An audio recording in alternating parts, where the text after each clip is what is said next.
Jon, born on March 23, 1967, in Wakefield, Yorkshire, was no ordinary soul. His childhood unfolded against the backdrop of the vibrant 70s, a canvas painted with creativity, curiosity, and the loyal presence of Sandy, his beloved childhood dog. Sandy's photo graced Jon's desk until the very end, a silent witness to a life well lived. The many names of Jon: Jonathan, Jon, Lazy Jonty, Lazy Bee. These were the monikers that danced around him, but never Johnny. Jon was always steadfast about that. And so began the story of a boy who would leave an indelible mark on the world. An early passion for film. Jon's love affair with cameras and film began early. I can still hear his animated tales of Super 8 filming during his childhood. Those grainy frames held dreams and magic, the seeds of a lifelong passion. School was a canvas for Jon's curiosity. O-levels in English, maths, geography, chemistry and art. Each of these subjects a brushstroke shaping his destiny. But it was theatre and drama that truly set his heart ablaze. Theatre studies, theatre design and art. Weaving stories became his purpose. In 1985, at the tender age of 16, Jon stepped onto the silver screen. Weatherby, a film featuring Judi Dench and Vanessa Redgrave, casted as a schoolchild in a pivotal school play in the plot. Jon played the boatman.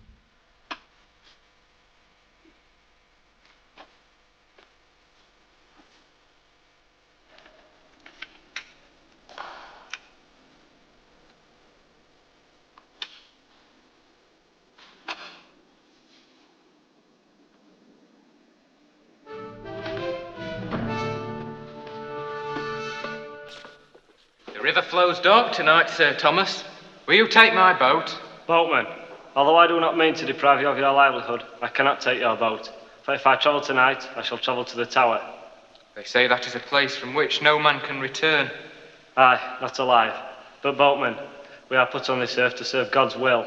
And if I do it tonight, and in the fullness of my heart, he shall protect me and lead me to a better place than any we have known in the world.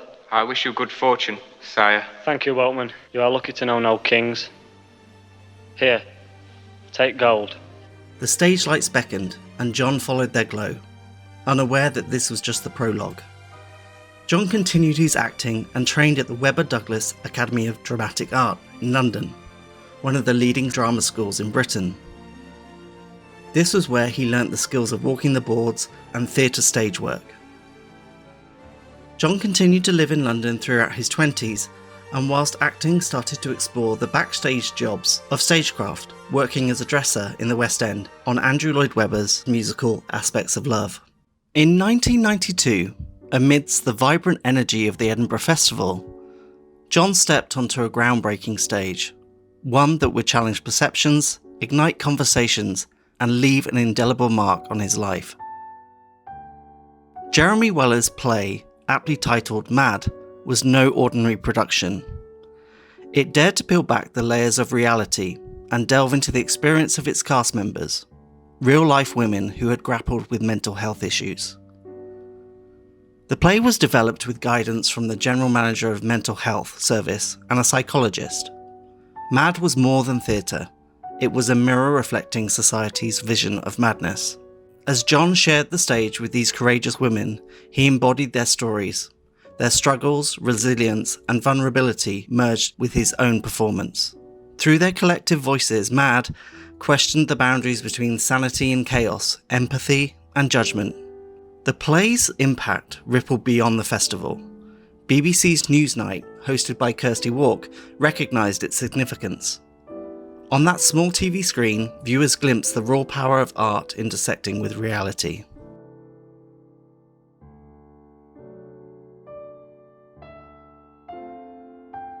Jon often spoke of Mad with reverence. It wasn't just a role, it was a transformative experience. Jon often talked about working on this play and how it changed his life after appearing in it.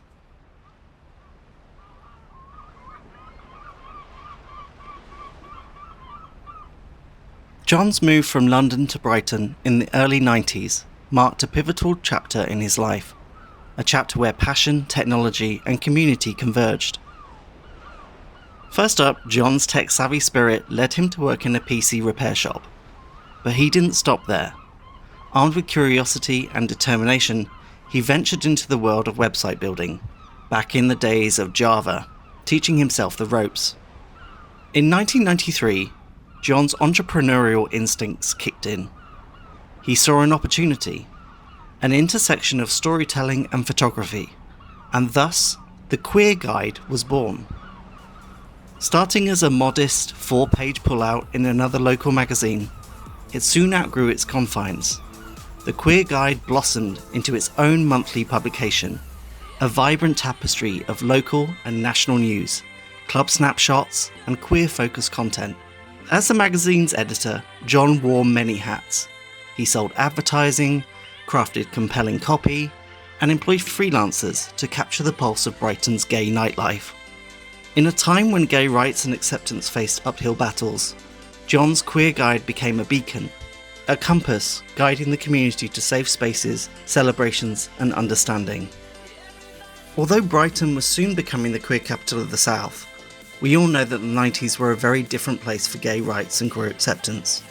In 95, Jon sold the magazine, and it's still in print today, now celebrating over 30 years. Called G-Scene, G-Scene as a magazine has gone on to have an ongoing impact. During the 90s, G-Scene successfully campaigned to improve services for people with HIV in Brighton and Hove. Also in 2006, G-Scene was instrumental in persuading Sussex Police to appoint a dedicated LGBTQ police liaison officer for the first time in Brighton and Hove. Hearing this impact that Jon had, you could say that Jon was a queer rights activist. He'd never say that himself, but I believe he was, and he had a profound impact on the shaping of gay life and rights in Brighton. Through the concept of this magazine, his work helped create joy, community, acceptance, and of course love. I'm sure many beautiful queer relationships happened because people connected through this magazine. Jon's transition into the restaurant and hospitality industry led him to Pizza Express, a place affectionately dubbed Pizza Stress. Managing multiple restaurants in Brighton and Worthing, he became part of the bustling rhythm of food, laughter, and quirky encounters. It was there that Jon forged lifelong friendships with Sean, Marion, Joe, and others. The camaraderie over pizza slices and shared stories became the secret sauce of his life. The infamous pizza incident. Picture this: Jon, the seasoned server, facing an entitled, demanding customer. But Karma had other plans. As he leaned over to serve the pizza, fate intervened. A perfectly timed fart popped out in the customer's face. When recalling that story, he said, "Look, there is karma." Jon's farts, unfortunately, were always presented with pride, and most often accompanied with a huge laugh. And, "Get a whiff of that." They were often absolutely deadly, and I'm sure served a wonderful tasting note to the pizza. If there was ever a lesson in life, be kind to your restaurant servers. After Pizza Express, Jon went to run pubs in Brighton. He ran his own business, Lazy Bee Limited, which managed and ran 3 very busy and successful pubs. First, the Hanover, a cosy local pub in a lovely residential area of Brighton at the top of the hill. Here he created a community watering hole where he connected people together and also made great friends such as Andy and Mel. Then he moved to the Wick Inn, where Jon and I lived above the West End pub of Brighton, just near the border of Hove. The Wick Inn became known for its huge Sunday roasts, which often sold out in hours. It was so good. The Wick evolved and Jon gutted and upgraded the kitchen to be able to make pizza. The Wick Inn soon became one of the best spots to get sumptuously fresh-made pizzas that easily rivaled Pizza Stress. With the success of the Wick, Jon was offered to set up a brand new pub in the Seven Dials area, the Good Companions. The name really said it all. Jon's pubs had a magnetic personality and were part of community connection. I'd always walk through the wick and hear Jon's loud, infamous laugh radiating throughout the pub. Mainly Jon would be actively taking the piss out of his customers, who weirdly seemed to enjoy the banter. And I think, really, Jon was the reason people came into these pubs, to get a bit of the Jonathan Lazenby magic. Jon worked so hard in the pubs, rarely having any time off. He'd always be pulling double shifts, working 7 days a week, and even when he was off, his phone was ringing, and he would run downstairs to sort anything out. He was fiercely protective of his wonderful staff, and loved them very much. They were very much part of his family. My favourite memory of Jon in Brighton was when he used his acting skills to provide a placeholder voice for a character in a video game I was working on called Benji. We spent a glorious weekend together working in the recording studio where Jon acted the whole script of the video game. He was absolutely incredible in the studio and created the most amazing funny character. I remember everyone on the dev team loving his performance so much in the game that when it got replaced by the proper actor, there was much disappointment, as they liked Jon's performance better. One of the funniest moments recording was a gaffe when reading one of the lines. "You have to find my Fanta flasks." But Jon mispronounced this line. "I'm sure you'll find the fanny flask we're both looking for." Following moving to Guildford, Jon decided to leave the hospitality industry and followed his childhood creative passions of photography, videography, and visual effects. Jon devoted his time to self-learning the skills of video editing, 3D modelling, animation, and creating visual effects. Soon, he started making his own videos, showcasing his work. He would always pass them off as just training projects, but just look at the first video he made, a remake of the intro to the HBO show Dexter. He filmed this all in the damp, cold basement of our house in Guildford. I was blown away. Of course, all this effort paid off, and Jon made connections with the film and video game industry, resulting in what I think was Jon's favourite job, working as a camera operator for Centroid Motion Capture. Now, for those who have no idea what motion capture is, it's the technique of capturing movements of actors, where bodysuits covered in reflective dots are captured into software. These captured motions then get applied to CGI characters, and it's used in film and video games. Over the time, Jon worked on Hollywood movies such as Marvel's Doctor Strange, James Bond's Spectre, Terminator Genesis, and Godzilla, to name a few. Also, he worked on video games, such as Call of Duty and Until Dawn. After the Until Dawn shoot, he was then employed by the game development studio to edit and compile cutscenes. He also produced many behind-the-scenes and promotional videos for Centroid in his time. Centroid worked on the Pinewood Studios lot, and one of the best stories I have from Jon is a very famous crotch sniff from Jon's dog, Pip. One day, Jon was out taking Pip for a lunchtime poop, off lead on the grass, and along ran someone very fast. Now, we all know that when someone runs past Pip, she used to get very excited and would run up and give the person's genitals a very big nudge with her nose. This time, it was only Mission Impossible Tom Cruise's balls that got a nudge. Jon said apparently he was very nice and laughed at the situation. Throughout the time at Centroid, he developed his career and utilised all his amazing organisational and personnel skills and became a post-production manager running the editorial team on a large feature film. Working at Centroid combined Jon's biggest life passions: acting and performance, working with actors, set building, filming and camera work. I think he was so good at it because of all his background in theatre, combined with the love of technology and computers. This was the happiest I ever saw Jon at work, and despite the 3:45 AM get-ups for the drive to Pinewood Studios, he came from work absolutely buzzing, recalling stories of the amazing projects and the talented and funny team he worked with on a daily basis. Amidst his work at Centroid, Jon continued to create videos for various clients. Notably, he collaborated with the Donmar Warehouse in London, a return for Jon to the theatre world. His documentaries and promotional videos caught the eye of BBC's Newsnight once again. The music video he edited for Daddy's Gone was produced for the Donmar Warehouse's production of Henry VI, directed by Phyllida Lloyd. Jon's heart extended beyond paid gigs. He believed in causes like the Nature Trust and campaigned and created videos against badger culling. But my favourite memory was when Jonathan joined to film Russell Shaw's Fable Legends title theme in London. Jon's lens captured the essence of this beautiful music and left an indelible mark. Canadian Adventures. In 2017, Jon crossed the Atlantic carrying his camera and creative spirit. Canada welcomed him and he immersed himself in new projects. His work with Ubisoft and other Canadian clients added fresh colours to his palette.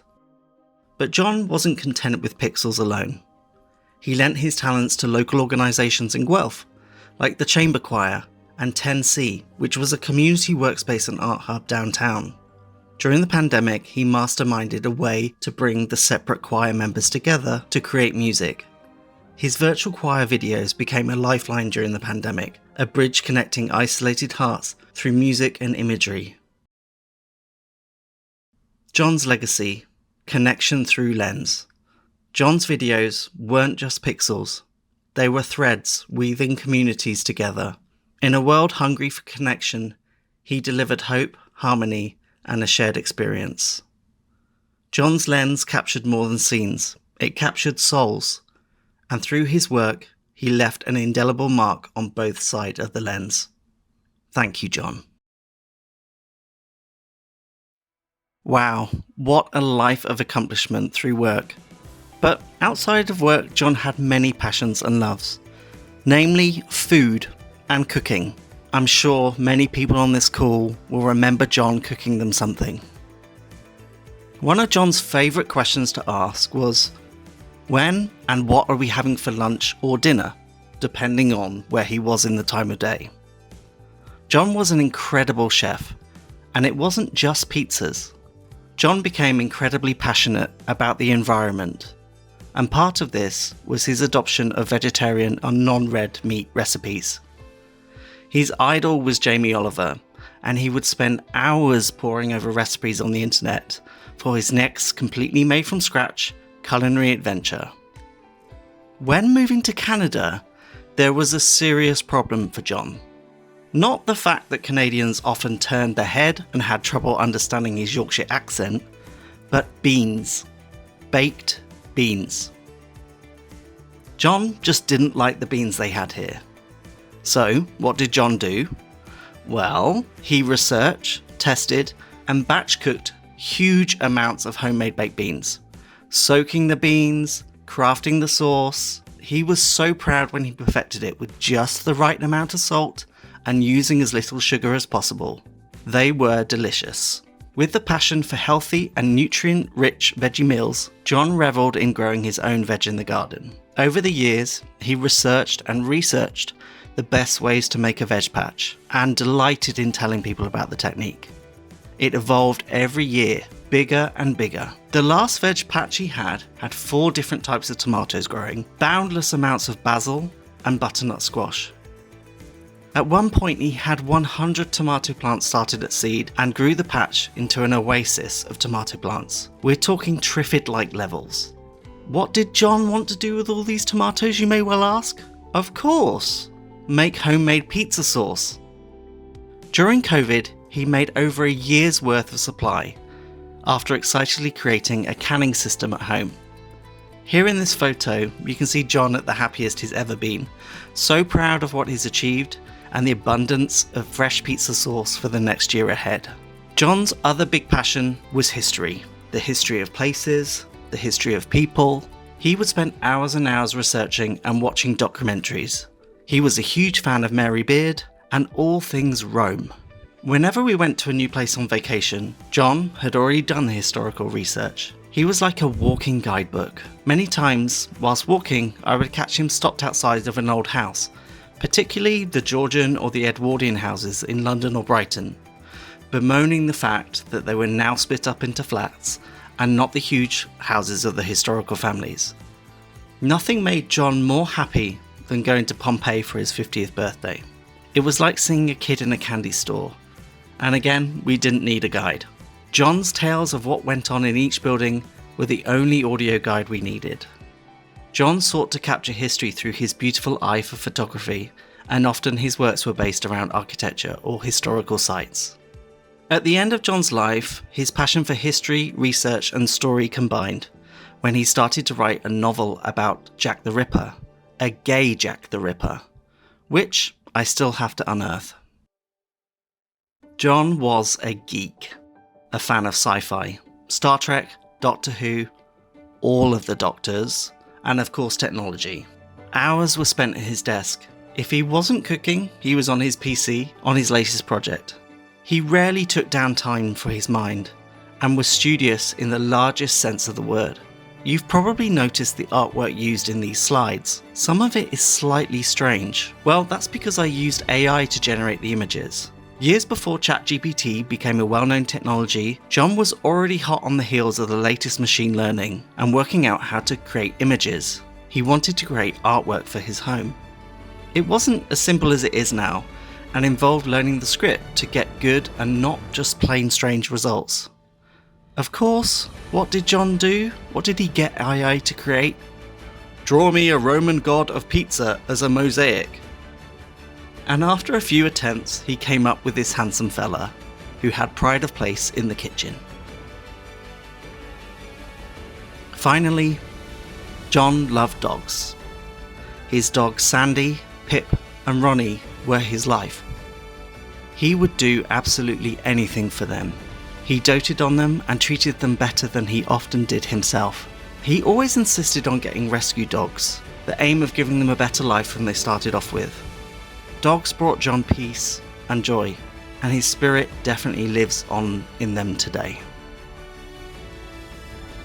As we draw the curtain on Jon's remarkable journey, let us remember him, a storyteller, an entrepreneur, a friend, and a force for connection.